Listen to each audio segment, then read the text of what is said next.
Rylan stepped off the small landing craft, feeling the soft soil of Sereth under his boots. The air was warm and carried a faint sweet smell, like flowers after rain. Sereth was a peaceful world, known for its calm forests and gentle winds. He had come as part of a culture exchange, hoping to learn about the Seredi people. They were known for their crystal-like skin and bright eyes, and for living in harmony with nature. As he walked toward the village, Rylan noticed that many Sereti watched him with wide, curious eyes. They whispered softly to each other, their voices like chimes. Humans rarely visited Sereth, so it made sense that they were curious. He gave them a friendly smile, hoping to make a good impression. But it was not an adult who approached him first. It was a small Sereti child with pale blue crystal skin and glowing white eyes. The child looked no older than 8 in human years and held a round crystal toy in one hand. The child stared at him for a long moment, then stepped closer without fear. The child whispered, almost shyly, "Why? Why do you smell like that?" Rylan blinked in confusion. "Like what?" The child's nose flicked slightly, the way Sereti use their sense of smell. "Like the gods who made us." Rylan froze. He had expected questions about Earth, humans, or his ship, but this? He had no idea what the child meant. He crouched down to look at the child at eye level. "I'm not sure I understand. Do you mean there were others like me here before?" The child nodded slowly. "It is what our elders say. The ancient visitors, they smelled like you." The child tilted its head, studying him. Warm, soft, living, not like stone, not like crystal. No other traveler smells this way. Rylan had never heard of any humans visiting Sereth in the past. Earth's record showed no contact. Still, he did not want to frighten the child. "What is your name?" he asked gently. The child's glowing eyes brightened. "Leary." "Well, Leary," Rylan said with a small smile, "I don't know anything about gods. I'm just a human explorer." Leary did not look convinced. The child stepped even closer and sniffed the air again. "No," Leary said softly. "You smell exactly like the stories. The same warmth, the same breath. It is the scent of the ones who shaped our people." Before Rylan could respond, an elder Sereti approached. Her crystal skin was darker and carved with patterns that marked her age and wisdom. She bowed politely. "Welcome, human. I am Elder Redhigh. I see you've met young Leary." Rylan stood up straight. "Yes, Leary asked me something unusual." The elder gave Leary a gentle look. "It is all right to ask questions, little one, but let me speak with our guest." Leary nodded and ran off, still staring at Rylan over their shoulder until they disappeared behind a crystal tree. Redhigh turned to Rylan. "Come, we should talk at the Hall of Echoes." Rylan followed her through the village. The Sereti homes were shaped like tall crystals, glowing softly in the sunlight. The people bowed politely but stared with the same curiosity Leary had shown. Rylan wondered if all of them had heard the same legends. Inside the Hall of Echoes, the walls shimmered with ancient carvings. Redhigh guided him to a circular table. "You must understand," she began gently. "Our people hold many old stories. Stories of beings who came long before we built our first homes." Rylan listened closely. The child called them gods. "Yes," Redhigh said, "but the term is old. It may not mean what you think. These beings did not perform miracles. They taught. They helped. They shaped early Sereti culture." Rylan frowned. "And you believe they were human?" Redhigh did not answer at once. She walked to the wall and touched the symbol carved there. Light formed a faint image, a tall figure with soft skin, round eyes, and a shape almost perfectly human. "The visitors resembled your kind," Redhigh admitted. "But what is more unusual is this." She lifted a thin crystal shard from a table and held it out. This shard is thousands of years old, yet it holds a faint scent of the visitors. Rylan held it close. He smelled almost nothing, but Redhigh clearly could. "You carry the same scent," she said quietly. "The scent of life, warm and soft. The scent our ancestors believed came from the ones who shaped us." Rylan felt a chill pass through him. Humans had no record of traveling this far in ancient times. And yet this world held carvings, traces, and memories of people who looked like him. I don't know how this is possible, he whispered. Red High nodded gently. That is why you are here, Rylan of Earth. Perhaps together we will learn. But Rylan could not forget Leary's words. You smell like the gods who made us. Something ancient was hiding in Saratha's past, and now he was tangled in it. Rylan woke early the next morning, long before the Sarati sun rose. The village was quiet, glowing softly with natural crystal lights that pulsed like slow heartbeats. He could not sleep. His mind kept replaying the elder's words, the strange symbol on the wall, and a faint image that looked too much like a human. First visitors, he whispered to himself. Humans? Before recorded history? It made no sense. Earth's earliest space travel was only a few centuries old, but the Sarati carvings looked thousands of years old. If humans had been here, then history was hiding something big. When he stepped outside, he found Leary waiting for him again. The small Sarati child hugged a crystal sphere and stared up at him with glowing white eyes. You woke early, Rylan said, trying to smile. You smell loud today, Leary said seriously. Rylan blinked. Loud? Yes, like the stories. Leary rolled the crystal sphere in their hands. Elder Red High said you will visit the Echo Caverns today. I guess I am, Rylan said. Do you know what's inside them? Leary nodded. They hold the voices of the first visitors, or what is left of them. That sent a shiver down his spine. Before he could ask more, Elder Red High approached with a walking staff shaped like a spiral. Good morning, human. Leary, you are awake very early. I want to see the caverns, too. Leary said. Red High shook her head. The caverns are not safe for one so young. Leary's shoulders dropped. Rylan smiled gently. I'll tell you what I see when I come back, okay? The child brightened. Promise? I promise. Red High led Rylan through the forest, following a narrow path that sparkled under the rising light. The trees hummed softly, reacting to footsteps. Sarati nature was almost alive in a different way, like everything held memories. As they walked, Red High said, the Echo Caverns are sacred. Few Sarati enter them now. The voices inside are old, and the old things do not always sleep. What kind of voices? Rylan asked. Recordings, energy prints, or something else. We never truly understood. They reached a rocky hill that opened into a wide cave mouth glowing pale blue. Cool air blew out, carrying a faint, warm smell. Rylan felt his skin tingle as they stepped inside. The cavern walls sparkled with crystals that glowed brighter the deeper they went. The air felt heavy, like it held something ancient. Red High stopped in front of a large stone chamber, where a pool of perfectly still water reflected the ceiling. This is the heart pool, she said. This is where the first visitors left their marks.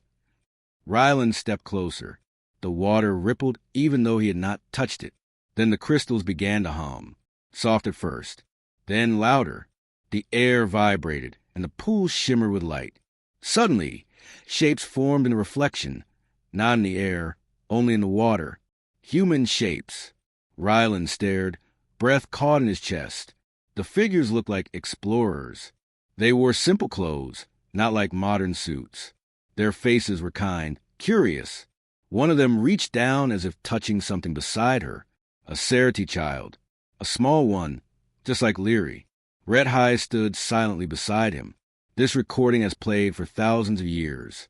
It begins at the same moment every time. Rylan watched the reflected humans move and speak, though no sound came. They taught the child something, pointing at stars drawn on the wall. In return, the little Sarati placed a glowing crystal in their hands. Rylan whispered, They really were human. Red High nodded. You understand now why your scent startled our people. It is a smell our ancestors remembered, a warm life that shaped our early days. Rylan stepped back from the pool. His heart raced with questions. How could humans come here? Thousands of years ago? We didn't have ships then. We didn't even have technology. That is a mystery, Red High said softly. But there is more. She touched the cavern wall. A crystal panel slid away, revealing a narrow passage. Deep inside, she said, There's an object left behind by the first visitors. We do not understand it, but perhaps you will. Rylan followed her into the passage. It grew narrower and darker until it opened into a small circular room. In the center sat a metallic device half buried in crystal. It was shaped like a smooth sphere with faint lines running across its surface. It looked human-made. Rylan approached slowly. The device pulsed once with soft light. When he came near, he froze. Elder, it reacted to me. Yes, Red High said. It has never reacted to any Saradi. Rylan reached out with a trembling hand. When his fingers brushed the metal, the sphere lit up fully, warm, bright, alive. A voice echoed through the chamber. A human voice. If you are hearing this, then humanity has returned. Rylan's breath stopped. The voice continued. To whoever finds this, know that we came here long before our own people learned to write.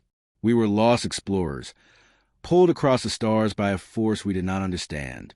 We taught, we learned, and we help a young species grow. Rylan felt a knot in his throat. We cannot return home. But if you hear this message, then maybe our descendants finally found stars. The message faded. The room fell silent. Rylan stepped back, staring at the glowing sphere. Earth's history was wrong. Humanity had reached the stars long before they ever knew how. Red High placed a gentle hand on his shoulder. You see now, Rylan, the echoes of the first visitors were waiting for someone like you. Rylan looked at the device, feeling a strange weight in his chest. He wasn't just exploring a new world. He was walking in the footsteps of the first humans to ever leave Earth, and they had left a message just for him. Rylan sat on the cool cavern floor long after the message ended. The metallic sphere no longer glowed, but the echo of the human voice still rang in his mind. It felt impossible. It felt unreal. But it was real. The Sarati had proof carved into their history, and now he had heard the message with his own ears. Elder Red High watched him with calm eyes. You understand why this truth is not told to the galaxy. Rylan looked up slowly. Because it would change everything. Yes, she said. Too much. Too fast. Rylan stood, staring at the device again. Earth must know. Humanity should know. Red High shook her head. The moment this truth spreads, the Sarati will stop being seen as an old, peaceful race and become the keepers of a human secret. A secret others may fight for. Rylan felt a cold weight settle on his shoulders. You're saying I can't tell anyone? I am saying, she replied, that the truth is too big, too sharp. It could break the galaxy. Her words echoed through the cavern. Rylan tried to swallow, but his throat felt tight. He had come to the Sarati world to study plants and soil, not to find a missing piece of human history, not to stand in a place where ancient humans had once walked. He stepped out of the small chamber and back toward the glowing pool. The reflections of the first visitors still shimmered faintly on the surface, as if refusing to fade completely. Why did they disappear? Rylan asked softly. Red High looked down at the water. Some say they were pulled away, the same way they were pulled here. Others believe they left on their own, unable to stay in a world not meant for them. And some, she continued, her voice quiet, some believe they became something else. Rylan frowned. Something else. We do not know, she said simply. When they left the cave and stepped into the sunlight, Rylan felt like a different person. The sky felt larger. The air felt heavier. Every Sarati he passed looked at him differently now. Though they did not know what he had seen, he felt change inside, and that change showed in the way he breathed and moved. As he and Red High walked back toward the village, a group of hunters rushed past them. Their faces were tense and their movements sharp. Rylan stared after them. What's going on? Rethai's expression darkened. A scout returned with news. Outsiders have arrived near our borders. Rylan felt a strange chill. Humans? No, Red High said, stopping at the edge of the crystal forest. A species called the Varen. Rylan had heard of them. Aggressive, ambitious, and always searching for ancient technologies to increase their power. When they come, Red High said quietly, they always come looking for something. Rylan's heart thudded. The message sphere? They do not know about it, Red High said. But they know rumors of a first contact site on our world. They think it belongs to a lost race of powerful beings. Rylan exhaled slowly. Humans? The elder nodded once. Yes. They approached the main gathering hall, where Cerati stood in small groups whispering anxiously. Rylan could feel the fear in the air. The Cerati were not warriors. They were peaceful, gentle, spiritual. They had little defense against a species like the Varen. Rylan looked toward the forest as a distant sound rose through the air, something low, mechanical, unnatural. He had heard engines like that before. Ships. Military ships. They're getting closer, Rylan said. Red High stepped closer to him. This is why we never shared the truth with the galaxy. Many would destroy our world just to touch the past. Rylan clenched his fists. He hadn't asked for any of this. He wasn't a soldier. He wasn't a leader. He was just a researcher, someone who cleaned samples, studied rocks, and wrote reports. But Leary's small face flashed in his mind. The village children who smiled at him, the families who shared their food with him, the elder who trusted him enough to show him the truth. He couldn't abandon them. What do the Varen want? He asked. Power, Red Eye said, and answers. They believe that the first visitors hold the key to controlling life energy. If they think you have a connection to the first visitors, she trailed off. Rylan understood. They'll take me. Red High nodded. Or worse, they will take all of us. Rylan took a deep breath. Fear twisted in his stomach, but he forced his voice to stay steady. Then we have to move the sphere. Hide it. Red High stared at him for a long moment. You would help us? Rylan almost laughed. You think I'm going to let the Varen tear this place apart? Retheye's expression softened. You remind me of the first visitors. Rylan shook his head. I'm not like them. But deep down he wasn't sure. He followed Red High into a back chamber filled with ancient tools and forgotten relics. Together, they lifted the sphere and placed it inside a thick crystal casing. When they sealed it, the sphere dimmed completely, as if sleeping. Red High placed her hand over crystal. This truth is fractured, Rylan. It is broken across time, lost in the gaps of history. Rylan looked toward the forest, where the distant engines grew louder. We may not get to keep it hidden much longer, he said. The elder nodded sadly. Then we must hope the truth chooses the right moment to rise again. Outside, the ground trembled as the Varen ships landed, and Rylan realized the peaceful world he had come to study was about to face something it had never faced before, a threat born from a truth too powerful to stay buried. Rylan felt the ground shake again as a second Varen ship landed somewhere beyond the crystal forest. Even from the village center, the sound was sharp and heavy, like metal claws hitting the earth. The Cerati gathered in frightened groups, whispering in soft, trembling voices. They were not used to danger. Their world had been peaceful for centuries. Rylan watched the sky nervously. He knew the Varen were not here to talk. They were here to take, to search, to claim anything they thought was valuable. And if they found out about the ancient message, the Cerati world would not survive. Elder Red High walked beside him, her face calm, but her hands tight. The world is asking questions it never had asked before, she said quietly, and we do not yet know the answers. Rylan nodded slowly. Then we have to find them before the Varen do. A young Cerati girl, Leary, ran up to Rylan and grabbed his sleeve. Her large, bright eyes were full of fear. Are the metal people coming here? Rylan knelt in front of her. We will keep you safe. I promise. She stared at him for a moment, then gave a small nod and hurried back to her mother. Rylan stood and felt an ache in his chest. He had never felt more human in his life. Small, unarmed, unsure, but he could not walk away. He looked toward the forest. How long until they reached the village? Not long, Red High said. Perhaps an hour? That's not enough time to hide everyone. No, Red High agreed. It is not. Rylan took a deep breath. Then we need a distraction. Red High looked at him. A distraction? If we lead them away from the caves, they won't find the sphere. That's what they want most. Red High studied him closely. You are willing to put yourself in danger? Rylan let out a shaky laugh. I think I already am. The elder nodded slowly. Very well. but you will not go alone." She summoned 2 Serity hunters, slender figures with light armor made from crystal bark. They were peaceful people, but hunters were the closest thing they had to fighters. They bowed respectfully to Rylan.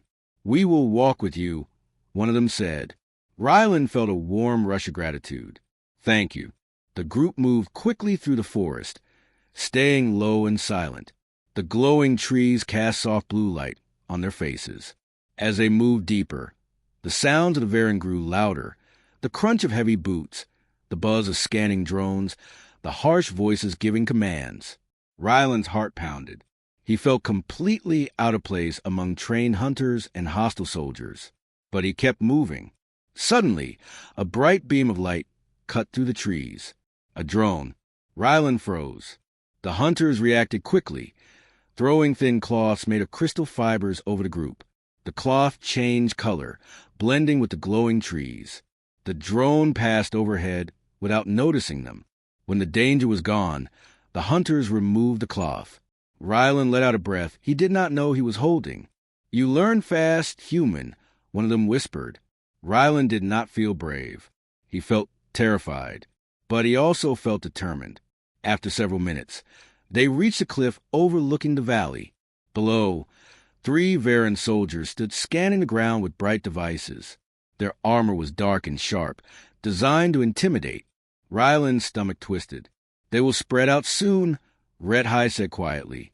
"Once they move toward the village, we cannot stop them." Rylan looked at the valley again.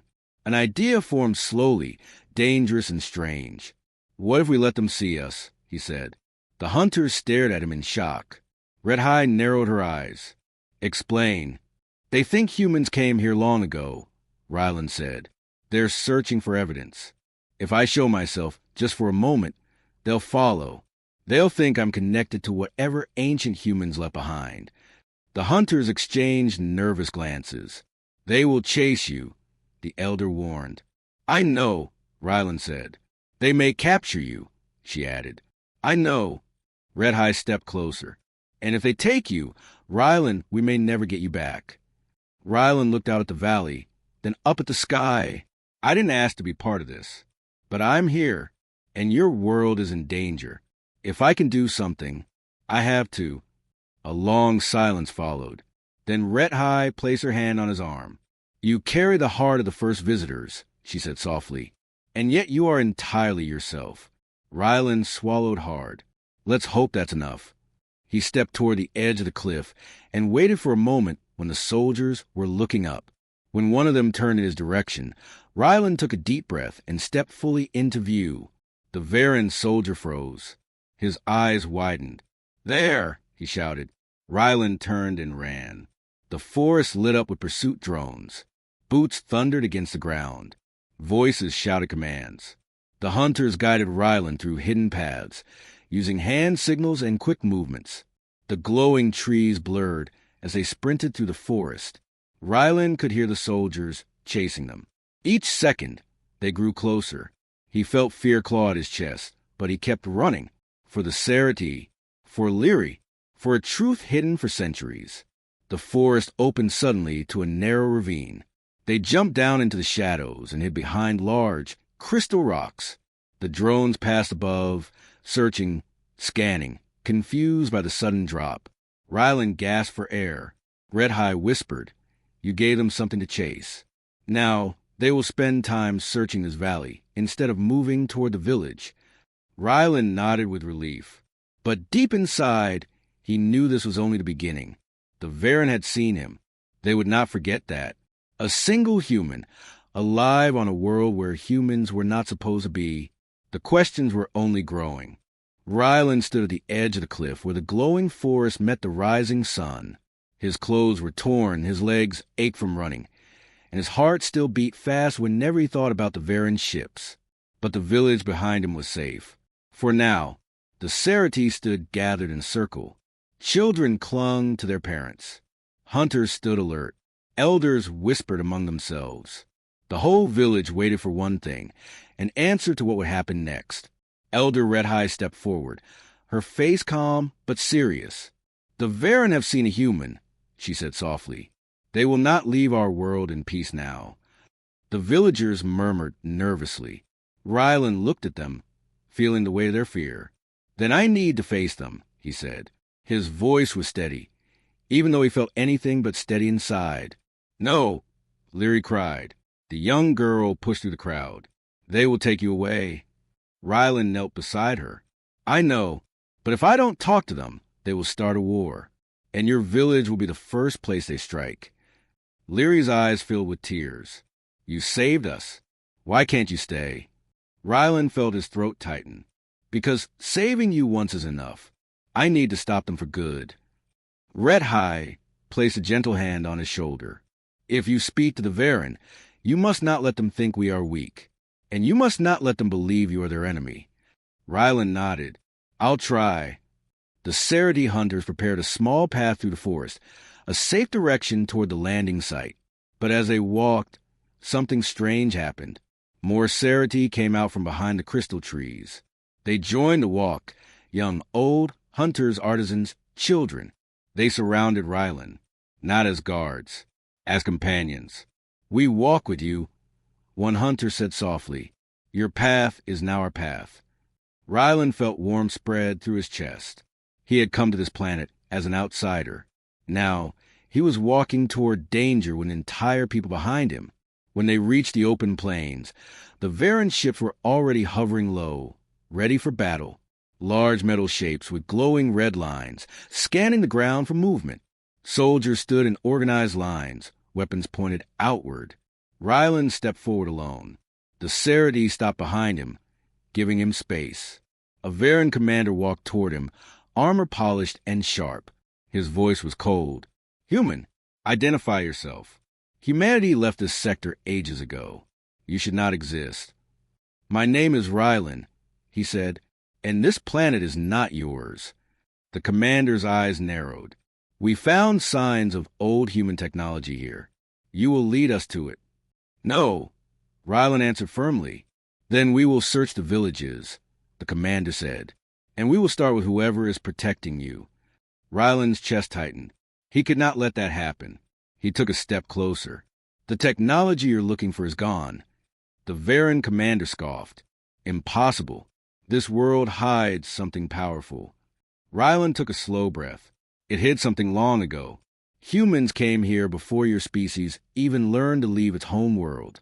They left behind only stories, old memories, and a few traces the planet itself still remembers. But the humans left nothing you can use. The commander stared at him carefully. You know much for a simple human. Rylan lifted his chin. Because I listened. Because I learned from the people here. Because they trusted me. The Serity behind him stood tall. Their glowing markings brightened as the sun rose, making them look like living light. The commander hesitated. His troops shifted uncomfortably. None of them wanted to fight a whole species they knew nothing about, especially one standing with a human. Rylan took another step forward, lifting his voice. But there's something more important than the past. Humans might have been here long ago, but the Serity have lived here ever since. This world is theirs. If you take it by force, you destroy any chance of peace with any human colony. And with me. Why should we care about peace with you? The commander asked. Because I am living proof that humans still exist, and they stand with the Serity, not with you. Silence hung heavy in the air. Rylan continued. Leave this world. I promise you, there is nothing for you here except resistance. The commander looked at the Serity again. Their stances were quiet but strong. Their eyes glowed with confidence. Their unity was clear. Finally, the commander lowered his weapon. We will consider this. The Varen soldiers slowly retreated, walking back to their ships. Engines hummed. Lights brightened. One by one, the ships rose into the sky.